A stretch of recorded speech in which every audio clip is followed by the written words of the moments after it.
Hi, I'm Eve Lazarus.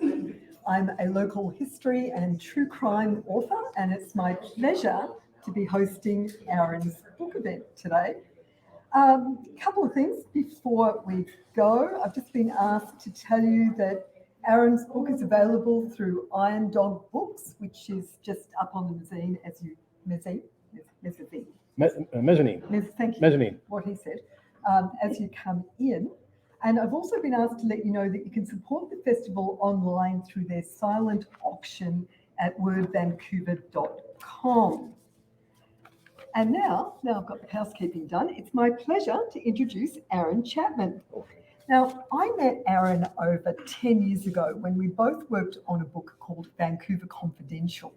It was put together and edited by John Belshaw and made up of essays from 14 different writers.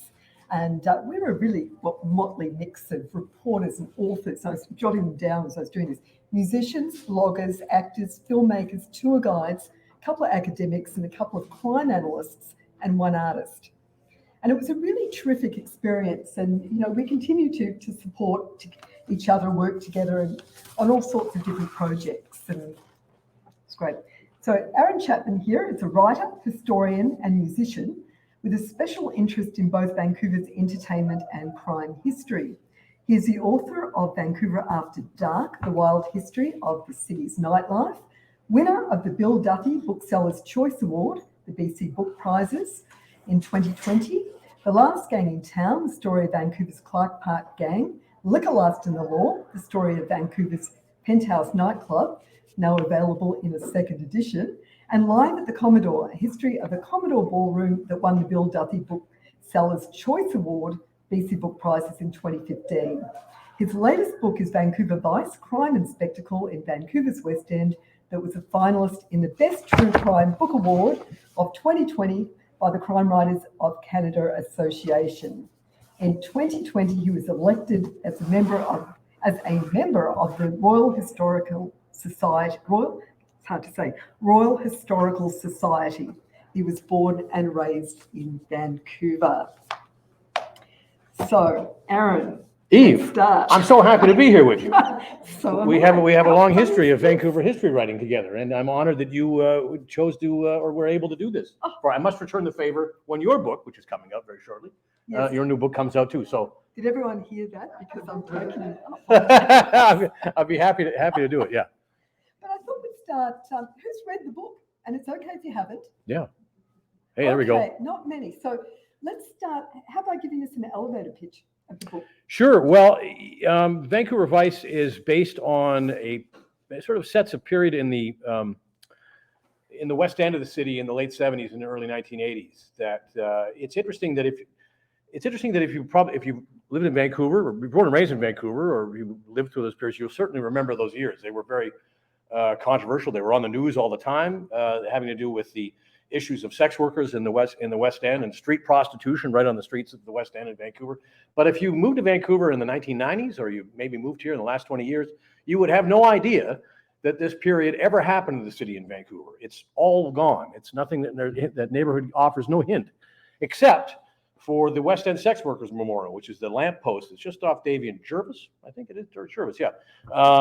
And it was looking a little bit pink, but it was supposed to be red.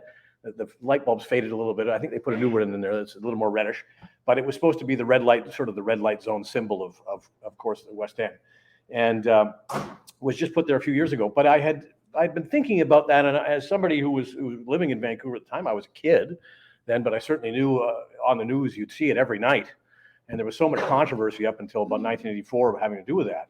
I thought it'd be interesting to look back on that. And the book really, Vancouver Vice, is a little bit of a sort of an offshoot of another book I wrote called The Last Gang in Town, that has to do with the east side of Vancouver and some East End street gang history having to do with the infamous, legendary Clark Park Gang.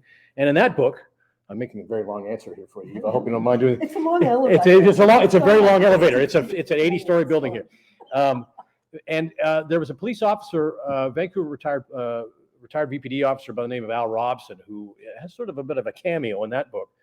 And it's funny, when that book came out, Last Gang in Town, it's interesting because I heard from all the old gang members and say, hey, everybody, that book came out just before Christmas. And they said, geez, every every hoodlum in East Van, every Hell's Angel got your book for Christmas and they like it. And I thought, well, geez, there's a weird review. And then I heard from the retired police community around that same time, and Brian Honeyborn, another officer who's spotlighted in that book, called me and said, geez, every ex-cop or retired cop in the city of Vancouver got your book for Christmas, and they're all calling me saying they liked it. So I thought, God, I somehow managed to steer the Titanic through the iceberg field on that one with both sides. But when the book came out, I have the feeling that some of these police officers may have not read anything aside from a Louis L'Amour novel or something in many years. And Robson called me up and said, hey, I really liked your book. I thought it was well done. You were fair, and your treatment of everything. I got some more stories I can tell you.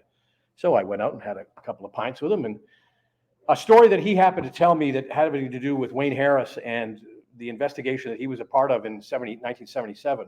He told me in about a 90-second period. And it was one of those things when, as a writer, you hear, and it hits you so hard, you think, that's going to be my next book. Right then and there, you decide, I'm going to devote the next 2 or 3 years of my life to this. I didn't know this walking in, but boom, you get hit with a wrecking ball like that. And it was such a crazy story to me that I knew that's what I wanted to do. So it kind of, I had other things in mind as well. So I had to completely sort of shift what I was going to do. But that's sort of what I've decided upon. And I thought it was an interesting time because we were sort of reaching an anniversary year of some of this stuff, some 40 years later and 50 years later, that I thought it'd be interesting to look back on this time and look back on a period of Vancouver that's kind of vanished.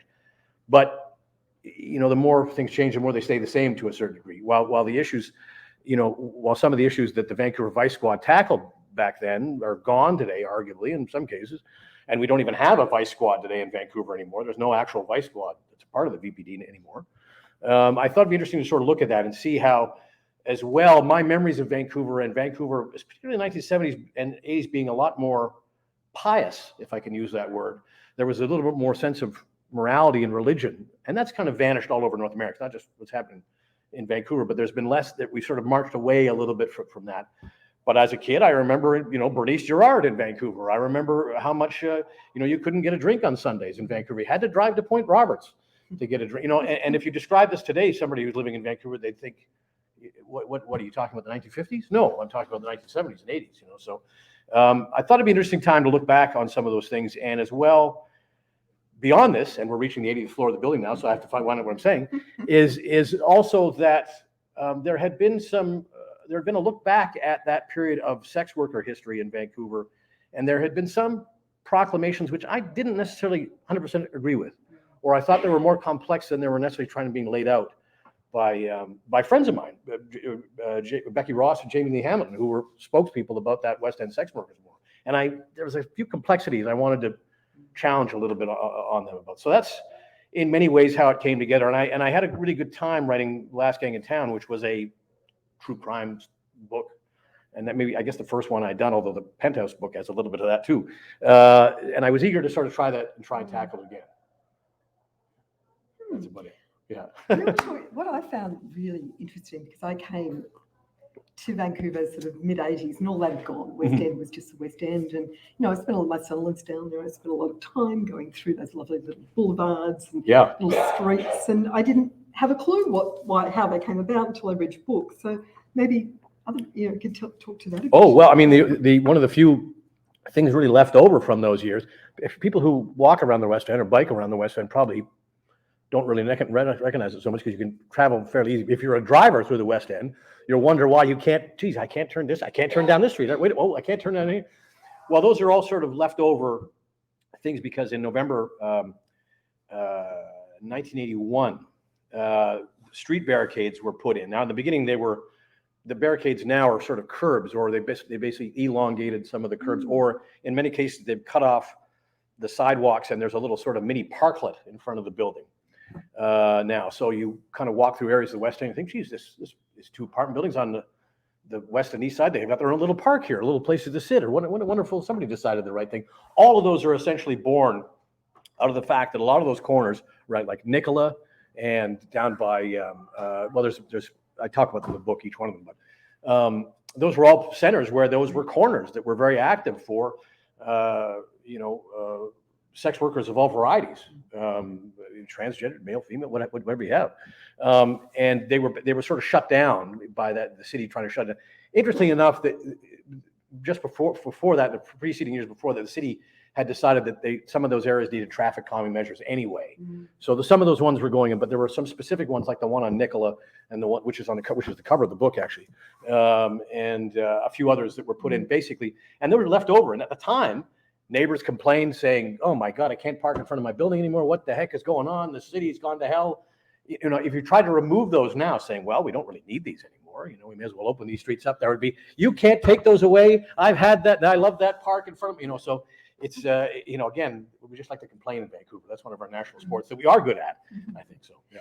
But you also mentioned, which I love, that everything that the police did to try to solve the whole solution or problem of prostitution backfired, and that was one of the Very much so. Yeah, you know, it's almost to the point it was sort of a farce. You know, the initial. It's interesting to see how the problem grew in the West End through those years, and this was sort of what happened really sort of set neighbors against one another, and it was really sort of almost a little sort of a civil war in the West End. That people, if you lived on one corner, you really observed nothing. You thought, what was the problem with anything? But, you know, just another corner away, if you lived there, you would hear, you know, there would be activity all night and whatnot. By not so much even the sex workers. They weren't even to blame. It was the people cruising down there and looking around, or just honking their horn or yelling, or they were causing street problems. The street, you know, so it's interesting how it developed. You know, initially, street prostitution had sort of changed in the city of Vancouver by the very nature of things. Initially, it had been involved in hotel lounges and nightclubs. There were some famous, I mean, the Western Bayshore was very popular for you know, that in the 50s or not, it wasn't there in the 50s, 60s and into the 70s. And then later on at the Penthouse nightclub, that was some sort of famous place where the you know, working girls were working out of and whatnot. And then when the Penthouse was shut down, the problem was sort of pushed out in the streets. It had always been a situation in the East End, in the downtown East Side, and it had been in the West End, stopped up in about 1940s. But it's interesting what happened, because as soon as they pushed it out in the streets, people started to complain. So then it moved into the apartment buildings. And if you lived, you know, in an apartment building and you think, geez, there's a lot of guys going out of that place in that woman's suite in 205 there, I wonder what's going on. That became a problem. And people started complaining, well, there's you know, there's sex workers working out of my apartment building here. So it got pushed back out in the streets again. And then when people complained about the streets, they went to the police, and the police pushed it to the side streets. And then no longer businesses on Davie Street complained, then it was the people in the residences that complained. And then they put the traffic barriers in, and that just slowed the traffic down. So it allowed people driving in cars to have more time to negotiate a price. Everything they did, time and time again, backfired, almost to the point it was a comedy of errors at one point. Obviously, what should have happened is somebody should have said, look, we need a red light district. We have to, that's the only way to deal with this problem anymore. But that would have been a very difficult ask in 1970s Vancouver. And I think it would be even a more difficult ask now, because even though maybe our morality has changed and whatnot, in this city where property values are king, who wants to say, yeah, I'll put that next to my house, that's fine. You know, like nobody, there would be just as much opposition, strangely enough. In the end, technology probably solved some of our problems, that so much of that has moved online, you know, but there's still, you know, there's still street sex workers in the downtown East Side, you know, like we don't see it in the West End anymore. But it's interesting to see how we wrestled with the problem over the years. It's probably gone back into the apartment buildings. And it's gone back to the apartment buildings. Yeah, yeah, very much so. Yeah. Yeah, interesting. You know, one of the people you wrote about was Wendy King, and that's always fascinated me. And that was when, in the 80s, 70s? Early 80s, 80. Do you remember that at all? She was a madam, Wendy King, and she ended up bringing down a Supreme Court judge. But I just found all of that so fascinating, because you heard about Wendy King, you got her address, you heard everyone that worked for her. There was no privacy at all. Everything went out there. Yet there was never one John, I don't think, mentioned ever, except for that Supreme Court judge. Yeah, what that case was a situation that was a woman by the name of Wendy King who was working as basically had a madam in her apartment that she was running out of. What was the address now? It's still there, that building. It's still there. That apartment building is still there. I wanted to ring the buzzer and say, did you know you were living in the, you know, but didn't want to scare the neighbors or anything like that. But it was a sensational story at the time, because she had a little black book of all her clients that she had as well. And there were names apparently of some very well-known people in Vancouver that had been through there. But in as much as she caught all the flack for, for working as a prostitute, solicitation, and whatnot. And it was interesting how that case came together, because her boyfriend initially was sort of what drew police to that, and there's a little bit of mystery, but she kind of got the book thrown at her, and none of the Johns, none of her that were visiting her really paid any price, or their names weren't dragged through the muck, except for this Supreme Court judge who was involved. Yeah, it's an interesting case where some people gained some notoriety, other people like Wayne Harris really was an unknown figure, I think, really until this book's come out. So. Well, you had a really interesting time with this book. I mean, you had the ending in mind, I think, didn't you? Yes. Before you started, and yes, that changed. Yeah, it's an interesting thing as a writer. If I don't know how many writers in the room or people who write books or whatnot. You don't have to be, but when you're plotting these things out, you think you've got a pretty good idea of maybe beginning, middle, and ending, and you know where you're going to go with it and whatnot. And I had been given, in particular, a document, sort of like classified, for lack of a better word. It was never published within the VPD, but it was an investigation into child exploitation done by the Vancouver Police Department, and in particular focused on the investigation that I had mentioned in the book in 1977, and some of the surrounding people around it up until the present day, which basically drew a line through some of the people in Vancouver and that were perpetrating some of these crimes who were still around and had gone without arrest or prosecution. It was when I got the document, I showed it to a provincial court judge of mine who was a friend, and he said, first of all, where did you get this? And I showed it to some other people, and they all said, this is a heck of a hand grenade to have. You got to be careful with it. And I showed it to my publisher, and I talked about, look, I'm going to focus on this document and what it says in the ending. And arguably, considering some of the names mentioned in it, it could make national news. And I thought we certainly had to be careful with that, some of the allegations in it. I had criticisms of the document itself because I had spoken to some of the very officers that they named were involved in the surveillance project, having to do with the character in the book, Wayne Harris, and some of the people he was involved with. And they got some things wrong. There were some real bad typos in there as well. So I thought, I got to be careful how I deal with this. But I had sort of envisioned that as the end of the book. And when I wrote basically the first draft and submitted it, publisher said, look, we're going to get sued if we publish this just as is. And I thought, well, that's the fun of this thing, isn't it? But but I realized, okay, we had to sort of assuage it and kind of, I had to be careful and maybe back off some things that I sort of tried again. They said, look, this is really problematic. We don't think. My publisher said, one of them sort of said, we don't even think you really need to go into this. I think it's a sort of a strong enough book. And I said, well, that's kind of my ending. It sort of proves everything that was going on. And at the same time, there were issues with the document itself, because at the end of it, basically the police said that they weren't going to investigate any further because they weren't going to press charges on anybody named, because they had looked into this and they didn't think there was anything else to follow up, when the whole nature of what the document was and what the police VPD guys in the trenches had built and submitted this thing was to say, look, we need more investment. We're not saying charges, that's further down the road. What we need to do is take a serious look at this. And in between that time, the surveillance that was done between telephone surveillance and photographic surveillance and police basically sneaking up to the windows to try and capture what these people were doing had all been destroyed. And this also went into, the book sort of goes into basically how archival, and this always bugs history people like you and I, God, yes. and especially people who are looking for police reports for historical purposes and whatnot, to find out that somebody said, that stuff's 20 years old, we just decided to shred it, or we decided to destroy it. And you think, and that's common done because. And that's, by the way, with murder weapons, yes, blood, clothes, just about anything you can think of. Whoops, sorry, threw it out 20 years ago. It's shocking how much it's rare when you find somebody's kept something, and you've certainly looked into some of those cases. Yeah. So I had to be careful, even if an investigation was going to be reopened, basically on the strength of what I was trying to say in the book.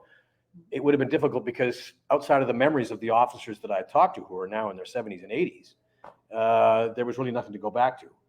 So for those of you who read the book, or whether you've not, what I tried to do in the ending was, because I was against what my publisher, Arsenal Press, they've actually published all 5 of my books, so I'm very grateful to them, and I'm grateful for the advice they gave me. And while I was kind of, well, that's my ending, it took away my ending in the beginning, I came around to what they were saying, because at the same time, you don't want to go the other way and be a gossip monger and just put this stuff out without, or lose your house. Yeah, exactly, or get sued. Yeah, but I thought I had enough that I could at least put forward what was being said, and also at the same time be critical of the Vancouver Police Department for throwing this stuff out. Yep. And a lot of the the in the trenches police that were involved in these investigations were horrified that this stuff that they had worked on had all been just sort of discarded in the end, because they realized themselves there were people that got away potentially with murder, and it sticks out to me as one of the most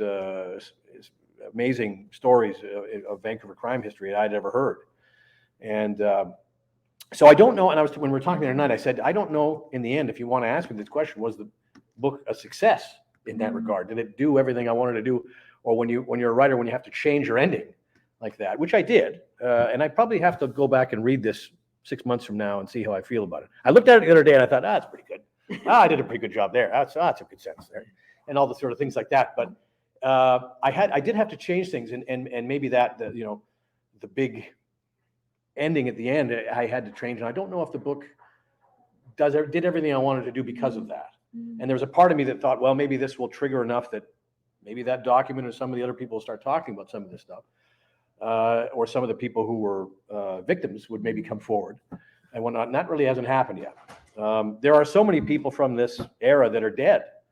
A litany of them, died from, either from, well, a lot of people died from AIDS. That wrecking ball just went through the West End, and I still think in Vancouver, we have yet to fully come to grasp or reconcile what happened with that. There's so many people from the arts community, let alone that people who would be out producing plays or had little clothing stores or were active in that all those game pieces were just swept off the board when all those people passed. But there are a lot of people who because of the lifestyles they were living with drugs or alcohol or whatnot, they're dead. There's quite a few people who were victims of foul play, so there's not many people left to tell the story or step forward. I was grateful by the number of retired Vice Squad people who trusted me enough with their material. And I think Last Gang helped with that, because they could see what I was sort of trying to do with the material or that era of policing, even because some of this is Wild West days, pre-charter of rights and freedoms, when a lot of police, had keys to the telephone room in the building, and basically if they wanted to wire tap a phone, were you going to fill out a form? No, we just open up the door and we put the 2 hooks on the thing and listen in. As I say, kind of crazy days of policing in Vancouver too. That in the age of cell phones, you can't do that kind of thing. Not just because you can't connect to the phone, but people are, filming you all the time. So it was a different era as well, and I always find that interesting how different people's jobs and lives were in just relatively few short years ago. I think, as a writer researcher too, we rely on these retired cops to tell us what's going on because of the lack of information. Did you file FOIs for this? I did, and I always... they're freedom of information. Freedom of information request of Vancouver Police Department. Yeah, I certainly have, and I know a couple people down there, when they see an Aaron Chapman request, they go, oh God, not another one of these. We're going to have to go in that real dusty part of the warehouse that no one ever asks about anymore to find this and such file. And in the case of this, it's funny because in the case of this story, there's some photos of the crime scene, the central crime scene that the book starts off with in the first chapter, which is out on just by Lost Lagoon there. A murder on Lost Lagoon. I always thought that was a great, sensational way to start. Anyway, sounds like a creature from the Black Lagoon or something. But it starts with that, and a police officer that had been involved in that investigation. I don't want to say whether or not he was living or dead or whatnot, but his family had his material as well, and they showed me the file that he had kept, which I had photos of the very crime scene. So I notes from the file. So basically, when I filed my FOI request with the Vancouver Police Privacy Office, and what's her name down there? I don't know if you deal with the same person I do. Yeah. Anyway, they just say no. Oh, they say no to you. Maybe I brought them a box of chocolates and they like me or something. I said, look, this is what I need. And I think they were alarmed to find, God, you're asking like a lot of questions. You know what's in the file already. And I said, well, yes, I do, but I'm trying to do this officially through you. And I know what the photo looks like. And I know that the body in the trunk that I describe is, you can't see that body. So there's nothing gratuitous. It's interesting because what the VP does, if they have crime scenes that are quite grisly, they're not going to give you those. The old joke is that if there's a photo of a suicide and somebody falls off the building and they land face up where you can see who it is, they won't give you the picture because of privacy reasons. But if the body falls face down where you can't see it, they will give you the privacy photos because nobody's face is being, Not know that. Yeah. And so what tends to happen is you kind of I have to appeal because they don't give me any, it's interesting because homicide files from the 1970s, Vancouver Police Department, are basically about a file folder, legal file folder, maybe 50 pages or something like that. Something like that now is boxes and boxes of stuff, and it's funny when you read the old file folders, it seems like the same half dozen guys are all working the same homicide cases. It's just like, are these the only 6 guys that didn't need work, or anything like that? What was everybody else having coffee and donuts? So it's interesting what you can ask for and what they'll give you. In this case, and the photo's in the book, I should show it. It's the back of the car, and the trunk is open, and you can only see the blankets that were in the back, which were sort of covering the corpse that was in the trunk. It was stashed there the morning of May 1984 on Lost Lagoon there, and they wouldn't give it to me. And I said, well, look, I have a picture of this anyway, so I'm just going to put it in the book, whether you kind of give it to me or not, and because there's nothing gratuitous there. And I appealed it, and they sent me the photo. And they sent me the photo back, but they covered up the license plate. That was redacted. Well, we know, I say in the book whose car it is. There's not, and I find I think it's something that needs to change. And this is probably from federal government on down to municipal government, in terms of the privacy issues that are around things that historians and journalists try to access in terms of law enforcement. It's ponderous to me that in the case of that awful stabbing situation that was just a couple of weeks ago in the prairies there's still no information about what happened, and they say, well, it's part of the investigation, and just like, how long we have to wait for these things. And I understand there's certainly things that law enforcement has to keep to themselves as part of investigating something, but it seems like it takes, even in the case of a solved crime, which is what the nature of the central, murder investigation that's in the book. This is a solved crime. The person went to jail, and they still don't give out stuff that easily.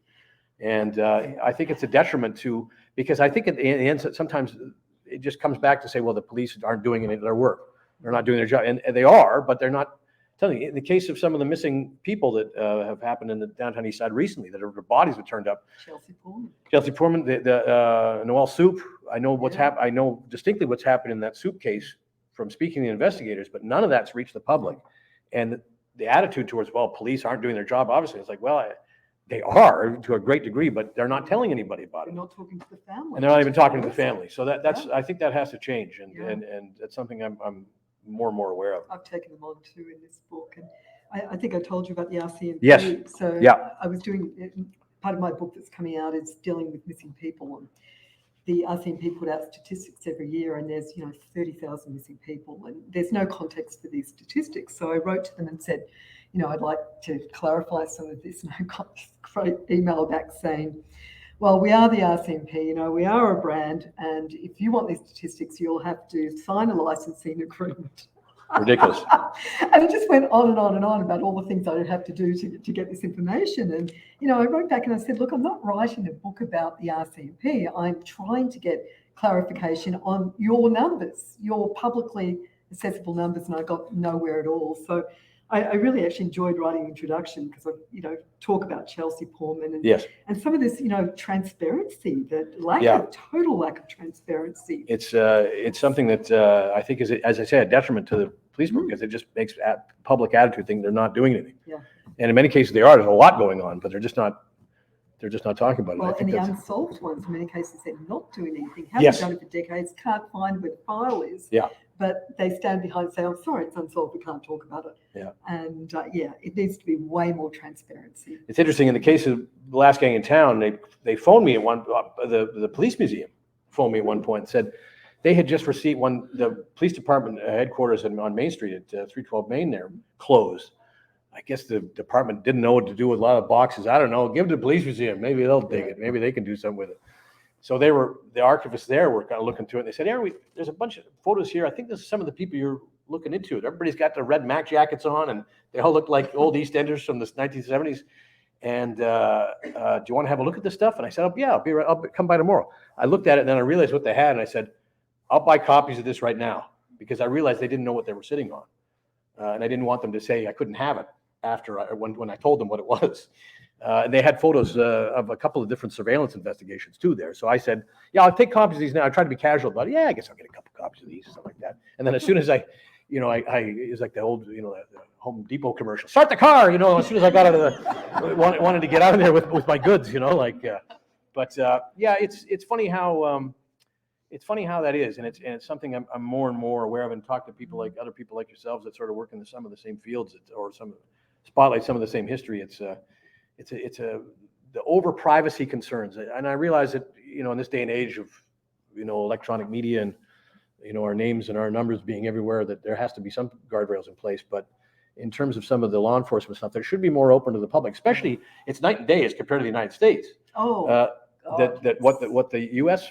citizen has access to, which we don't in this country, is night and day. So, and that's kind of nice. I like that. But when you're looking at genetic genealogy, which is solving just hundreds of cases, south of the border, and we're not using that at all. And apparently, the RCMP are now making a policy of what they will and will not investigate, and it's going to be really restrictive. Yeah. So they've just done a couple of cases here, and it just kills me because we've got all these unsolved murders that could actually be solved if they've not thrown out all the DNA, which is also a possibility. But yeah, it's quite different. Yeah. And much more difficult to do that genetic genealogy here, where the privacy laws are so difficult. Interesting. Yeah. Got on a tangent there. No, it's good. It's good. Yeah. Anyone else have questions while we're just chatting more? Yes. So if I got this right, I made a daydream for a minute. That freedom of information does not mean access to information if you apply, is that correct? No, it's a bit of an oxymoron, isn't it? Yeah, it should be freedom of information if they'll release it. So is that dependent on your profession or your family? No, anyone should be entitled to file a freedom of information request, but whether they'll honour it or not is another thing. Now, Aaron you have much more luck with that than I do. I'm usually researching unsolved murders, and they'll just say no, even if it's 70 years old, I'll get this. Is that why? Technically, all homicides in the city of Vancouver are still on. They will keep those on file because that's considered a major crime, serious crime. If you want to if you remember your house got broken into in 1987 and you wonder whatever became of that, you go back. They've thrown that out now. Whether that was solved or they caught who stole your stuff or whatever, that's gone. But major crimes are. But in terms of if it's unsolved or not solved, it could be a wide variety of things, and it really depends the questions that you ask. That was something I had to learn.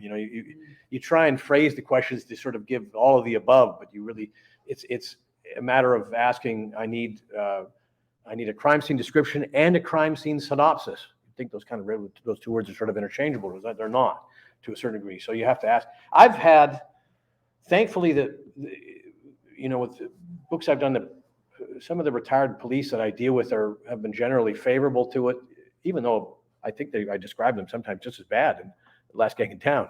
But that's the way they were, that I think there's a general fairness thing. So I have had instances where I have inquired about something or read who was an investigating officer just in the newspaper archives. So have that. So you can track down the guy and say, hey, do you know much about this? And they'll tell me more as a private citizen now than they will via the police department channels or filing an FOI request. And there's other times where I've contacted an active duty, how can I say this the right way? I'll say he's an inspector. And saying, look, I don't want to put you on the spot, but I'm trying to figure out something that's in this file. If I ask for this, and this, am I missing something? And the person in question said, well, Aaron, what is this having to do? And I started describing that. And he goes, well, let me pull the file. Let's see what's there. And I thought, okay, And he got it and he said, well, I'm just reading it here. And I basically had him just read it out to me. And I recorded the whole conversation. There's no way I could write down as fast as he was reading. It was like reading the book, but I almost had everything there. So when I did file the FOI, again, the police department was like, it sounds like this guy's already read the file. I was like, well, I have, but I'm not telling you how I got it.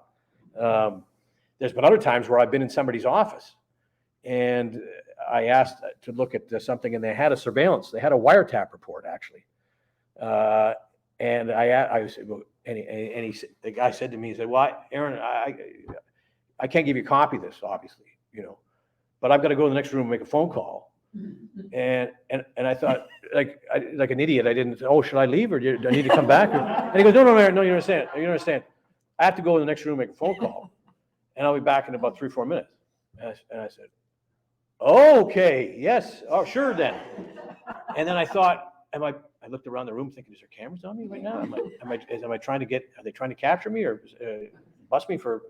I looked at that and I went and I took my phone out and like a spy in a Cold War movie, I was flipping through the books and photographing each page, and then sort of sat down sweating, and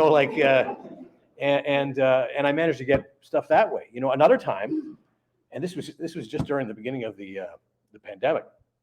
I had said to this one, I said, well, Aaron, I got the file here that you were looking for on something, and he read a few things on it. He said, that's great. I'd love to still meet you in person if we can, just because he was talking about a number of photos and he was describing what was in them, but I thought it'd be easier even if I just looked at them, had a chance to see them that way. I'm not necessarily gonna take pictures of them because I didn't think they were that really photos I could use, but to help me to understand more.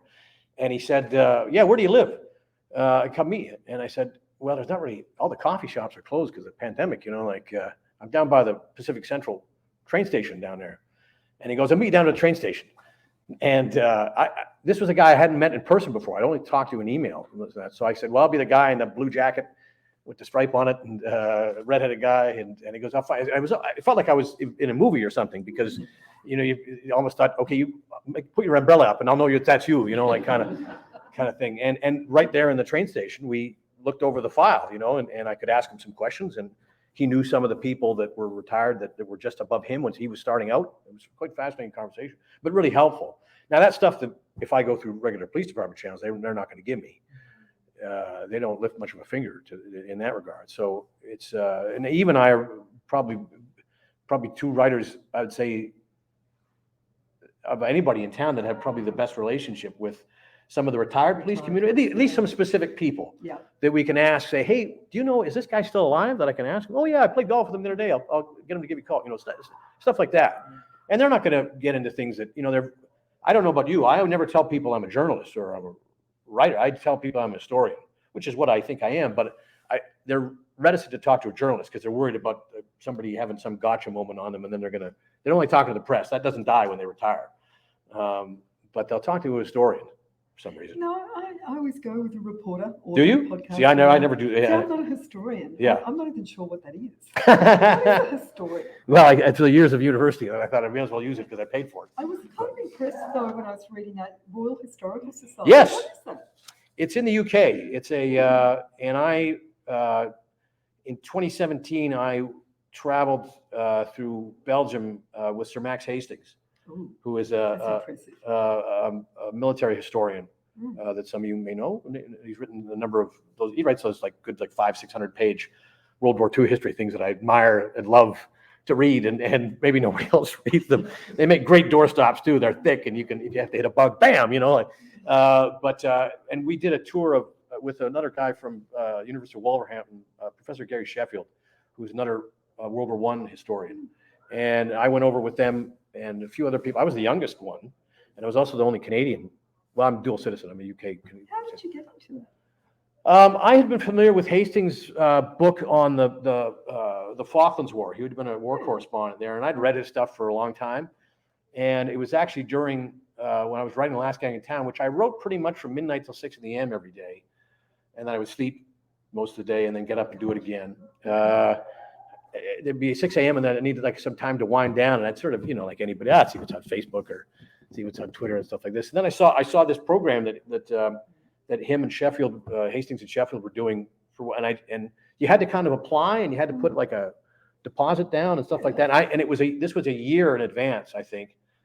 And I just signed up and said, I'm going to do it. I don't care what it is. I've been wanting to do something for a couple of years, which I haven't done yet, even of a military history of writing. And I found, in particular, Hastings writing helpful to my own civic history writing, because he was very deft at handling a number of different characters and bringing them out and getting them out. There may be just one excerpt, they're talking about a certain battle, bringing certain characters in and then bringing them back as needed, and just handling a lot of people. So just the mechanics of that writing I found helpful to what I was doing with stories of the Penthouse of the Commodore or whatever, music stories, So, but I had interest in military history, which I still do, but that was part of that. And then I think we were talking, and I have a friend who's Robert Young Pelton, who wrote a book called The World's Most Dangerous Places as well, and he's in the Royal Geographical Society. But those guys were in the Royal Historical Society. They said, Aaron, you should join. We'll sponsor you. We'll put your name down. And I said, okay, sure, and I'd love to. Now I imagine in London they have some great hall, with a bar and cigars that people sit around and talk about. Do you remember the old, the great days of Nairobi and things like, and that you can go to, and one day I'll go there and I'll hang out. And hi, I'm from Vancouver, right? My name's Jane. Yeah, yeah. I always think it's like that, but I don't think it is. They do a lot of, they do almost exclusively, UK history and whatnot. But it's an interesting organization. I wanted to join it, and I'm sure proud to be a part of it. Yeah. Sorry, we got off on a tangent. Anyone else Yeah. have questions? How are we doing for time? You okay? Oh yeah, we got 15 minutes at least. Oh Yeah. my God, what's time? Yeah. So your background, both of you are journalists originally? Or? Yeah, I am. And yeah. Yeah, I mean, I started. I was a musician, touring musician for many years, and I would write, between tours, or I liked doing it because it didn't involve driving 6 hours and doing a sound check somewhere. So I started writing for the Vancouver Courier, which is a newspaper weekly that's gone now, sadly. But they did so much local, features and stuff like that I can remember in 2003 or something. That would have been 2002 or 2003, I guess. I called them up and I said I pitched them some ideas. And I had worked for CBC Radio 2 prior to that for a little bit as a freelancer on some stuff, but the freelance budget evaporated rather quickly at the CBC. And I wanted to do something. I got more and more interested. I'm born and raised in Vancouver, but I did not have an interest in Vancouver history until I probably turned 30 or 25, 30, somewhere in that zone. Like anything, where you live or grow up is maybe the least interesting thing to you, and you're more interested about reading about other places. And I grew up in Kerrisdale, which was even more staid and normal and whatnot, and didn't seem exciting. And then I realized that basically the corner, I saw a photo of, basically the corner that I grew up at for the first 25 years of my life. And there's a photo of Allen Ginsberg there in 1966 or something. And I thought, what? He was there, and friends of William Burroughs were there. I thought, what the heck? And then I realized that in my backyard, the Kerrisdale Arena, the Clash had played there in 1983, or 82, pardon me, and the Jam and Devo and all these bands that I sort of loved as a teenager and stuff like that. And suddenly my own backyard, my own city got a lot more interesting to me. And I went on a Heritage Vancouver tour in 2001 that Peter Vaseboard did of Granville Street. And he talked about basically the Hudson's Bay building and those buildings down for it, which are now kind of residential towers and whatnot, but the individual businesses that had been there. And he knew everything about who would own these stores and what they'd sold, and it was fascinating to me. And I got interested in people like that, and people like Chuck Davis, that had written, who's we are all disciples of, that have been spread out into the world now. And Chuck was very, very supportive of what some of the writing that I was doing. I wrote about how Howard Hughes at the Weston Bayshore in 1972, he'd stayed there for 6 months as a cover story for the Vancouver Courier. And that got very well received. And then I did around the time there were a lot of gang shootings in 2008 in Vancouver. I did a story called Gangs of Vancouver, which got into the old Park era gangs of the Clark Park gang and the Dunbar Park gang, Riley Park gang. And nobody had really written about those in a significant way, maybe ever, or the people who were in those gangs that didn't necessarily have access to or who they were. And that got very well received. I know people said I should have been put up for a Webster Award on that one, which was very, encouraging. So I started doing things, writing, and sometimes those stories, those cover stories ended up being, for me, dress rehearsals for a book idea. Even with The Last Gang in Town, that was funny because when that article came out, receptionist at the Courier called me and said, "Hey, it's some old gang member on the phone wants to talk to you about it." And I thought, "Oh my God, who have I upset here? And I better get out of town for a couple of days or something." And I talked to this guy, and he was an old Clark Park gang member who had been through prison and whatnot. And I said, "Oh, geez, I really enjoyed your article. It brought me back to the old days, and I could tell you some more stories sometime if you like." Now, of course, when you're writing something as a journalist, as soon as you're done with it, you're kind of done with it. And there's no need, even if somebody has a lot more information, maybe you'll put that in a notebook for later. But I didn't really have any occasion to do anything with it, because I was moving on to the next story, which is sort of what I like with the book writing. There's a little more time you can take with it, or sometimes if there's new developments that come back, you can maybe stick it in a new version or a revision of the book, or add some new stories or photos or facts or something. So I kept his number, and then maybe a year or two later, I thought maybe this would be maybe interesting to revisit as a book, I think. And then I couldn't find his number, and then I realized I'd emailed it to myself, and it was the very first email at the bottom of I hadn't looked at for 2 years, and I called him up, and they said, "Hey man, we got to talk," and that's something, I don't know with you, Eve, we all kind of learn interview techniques as we go, I think. Maybe you learn some immediately very early as a reporter, but in talking to some of the people, I don't know if you've had these occasions, but in some of the book interviews that I've done, very often is the case that I'm sitting down with something that I don't have anybody in common with, and you kind of have to placate them or make them feel comfortable enough that if there are lots of occasions where either with some retired police, especially guys of an older generation, maybe they have a little bit of politically incorrect sense of humor. They tell a few jokes that you think, "Oh, God," but you kind of got to laugh along to kind of make them feel more comfortable to talk to you.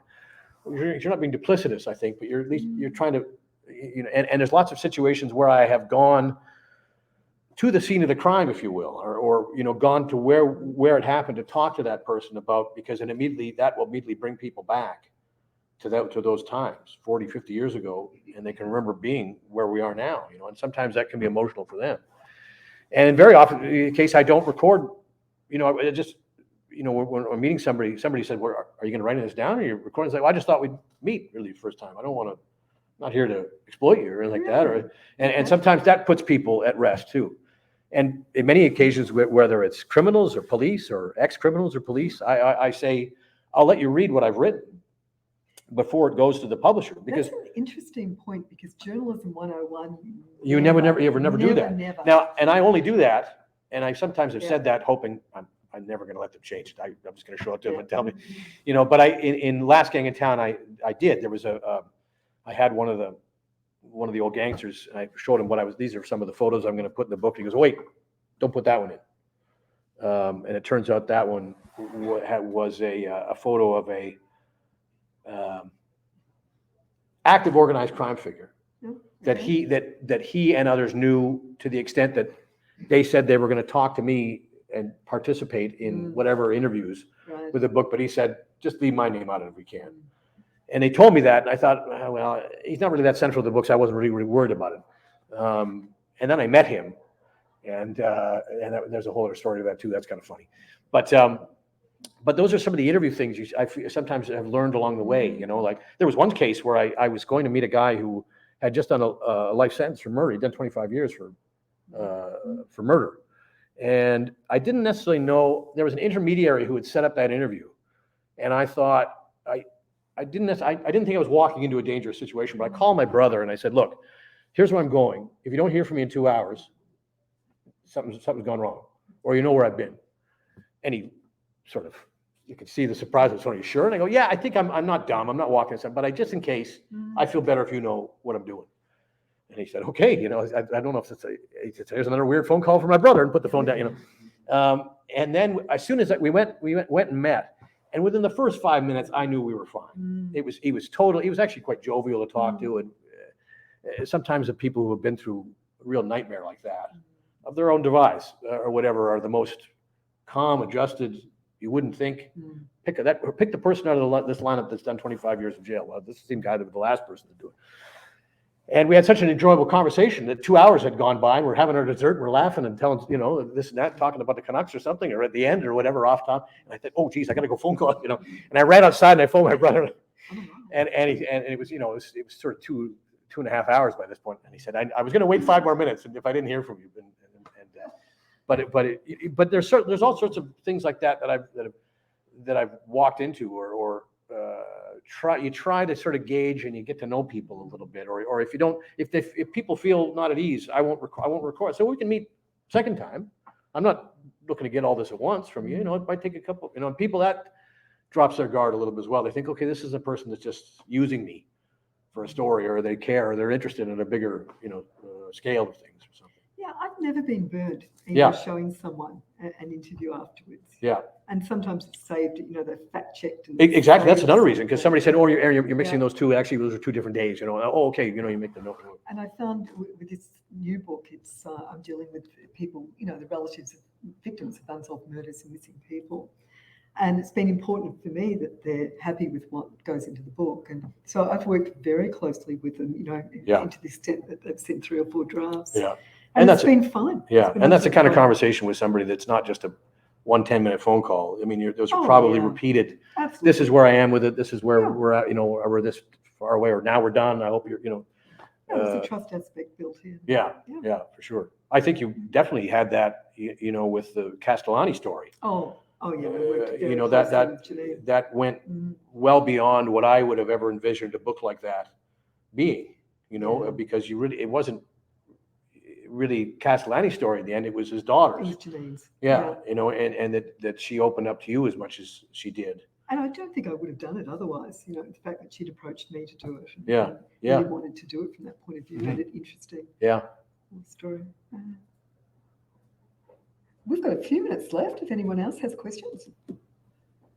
Yes, sir.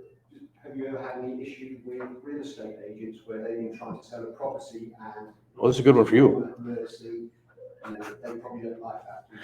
I actually wrote a blog. It's one of my most popular blogs about how not to buy a murder house. Because so many houses have had murders in them. And a real estate agent has to disclose if a murder has taken place or they have a ghost. Yes. But they don't necessarily have to research it. So if they don't know, they don't want to have to tell you. But if they do know, they do have to disclose it. So Have you ever heard a story of somebody who wanted to buy a murder house or a ghost house? It's like, well, I can't wait to move in there and talk to the ghost or something. in Victoria, here you talk about people with ghosts and, don't talk to me about the ghost, you'll bring down the real estate price. Right. But in Victoria, they're like, I'll go to see someone who was doing the book about their garden and they'll say, oh, come in, are you here to see about the ghost? Like, Right. oh, yes, I am. And, they love their ghosts. They're very proud of it. Same with murders. Yeah. It's a dinner party conversation. So it's interesting. Yeah. It's interesting I was talking Eve the other night about our meeting today, and to me, it's interesting in terms of some of the books that we write in the greater subject of Vancouver history or city history in the last few years. It strikes me that there's been a real wave of writing and interest in the subject. And these are some of the best years, I think, because there's so many different people, not just ourselves and some other bloggers or people who do a little bit of everything, like Jason Vanderhill and, some friends of ours that are working on this stuff. And I often go to bookstores and talk to people in the stores, and it's the Vancouver history books that sell just as well, or if not more, than some of the New York Times bestsellers or your Robert Ludlum books or whatever, because I think there's been a real interest in city stories of the city the last few years. And I think that's because, I did a talk in Edmonton some time ago and I read a portion of one of my books, and somebody came up after and said, nobody's really doing this in Edmonton. I can't think of a guy, maybe there is one. And I said, well, I'm sure there's probably Edmonton writers that talk about Edmonton, but we've done a very good job of Vancouver of bringing the new. We haven't done the best job of keeping the old. And there's been so many changes, especially downtown Vancouver, within the city, right before our very eyes. Some of the changes that would happen in Vancouver that would normally happen in a 70-year period have happened in about 30, and since the 1990s. So I think there's a lot of people. My friends and I, even when we were in our 20s, we would get together and say, well, there used to be a bar called the Town Pump there. We used to go there all the time. We found ourselves catching ourselves talking like we sound like 80-year-old men talking about the prime of our lives, and we're all 28, 29 here. And I, because I think the city's changed so much, we're all trying to remember what used to be there. I can remember just walking by. I can't picture it, and so some of the stories that we're looking at, or some of these times that they're set in, are very interesting, and that's one thing that I think we always try and capture, to a certain degree in a book. And I think people will look back and this is maybe my own elevated sense of the work that we do or something, but I think people would, in the literary BC book community will look back on this last sort of 10, 15 years as a real sort of boon time for Vancouver history writing and whatnot. And there's so many more stories out there. People say to me all the time, "Are you going to do like a non-Vancouver book, or are you going to do something else?" And like, well, I always say, well, I think I'll get to it eventually. But there's so much interesting stuff here right now, and there's so many stories. Especially, there's lots of Indigenous stuff coming. There's lots of stuff from the Vancouver Asian community or South Asian communities. The city's dying for a South Asian writer to talk about some of the South Asian history in the city. That there's whole subjects that are so wide open right now that they could be the gold mine, days to research this stuff and find some of those people and get some of those people talking. I think that's what's exciting, and that's what the future is. We have many more years of this at this point, and people talk about Vancouver not having a history or not having an appreciation for its history. And I think that's ridiculous. I mean, our book sales do pretty good for people who have lots of interest. We haven't had sometimes the government bylaws to keep some heritage preservation, protect certain buildings, stuff like that happening. But there's a great interest in history here in Vancouver, from all ages. I didn't anticipate with Last Gang in Town. I figured people who were around those years would buy it from those years, but there's a whole wave of people in their 20s who live up in that area around Clark Park now that want to read how their neighborhood used to be, Well, I went on your tour the other week. Yes. It's fantastic. Yeah.